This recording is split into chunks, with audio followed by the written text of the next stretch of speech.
Hi guys, it's Louis. I am the Autistic Executive. Today's show is about a conversation and talking to people. I have learned quite a bit about this. I used to do the old, very common practice of just talking, just nonstop, just verbal diarrhea is what they call it, about topics.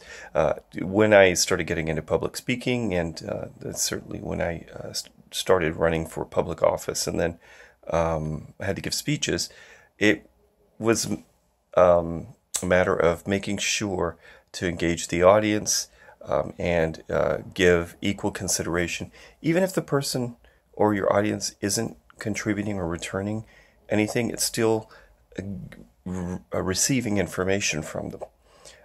This can be particularly challenging for autistic people, but I think overall, even for neurotypical people, being able to get in there and really read an audience is important. So I have a few tips. One of them is less is more.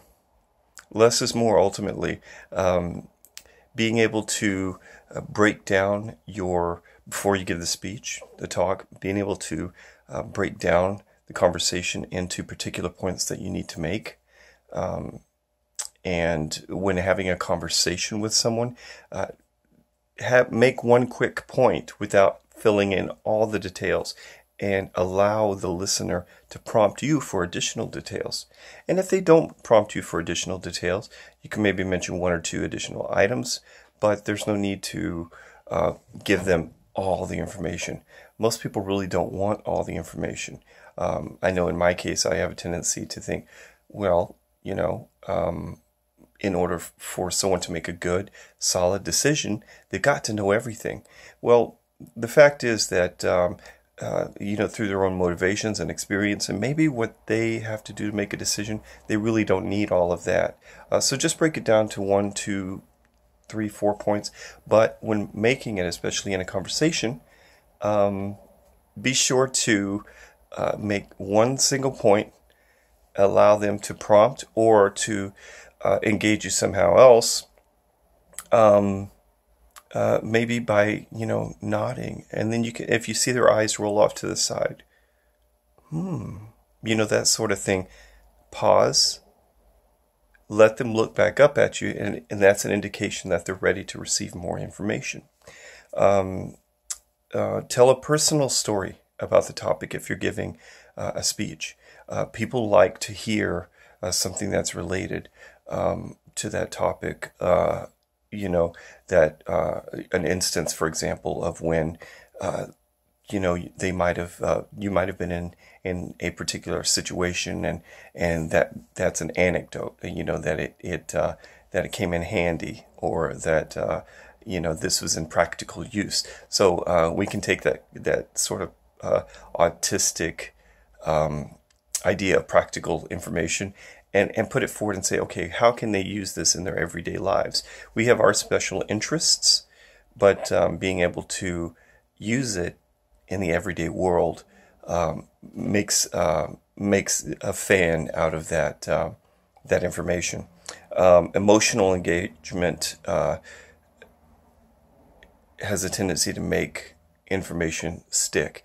If you're having a really good time out at then certain things will really trigger positive memories. For example, when you think about going to an amusement park, or if you like those, or sometimes some people do like sports games.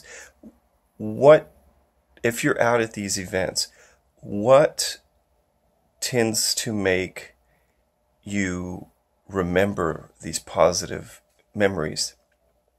If you're at a sports stadium, you might think, "Oh, the smell of popcorn." Popcorn is something people think about. And it immediately makes them think, "Oh gosh, yeah, oh boy, I love the smell of popcorn because it reminds me of this particular situation." And it may be beyond popcorn. It may be candy floss, or what's called cotton candy, at an amusement park or something like that. It could be any number of things.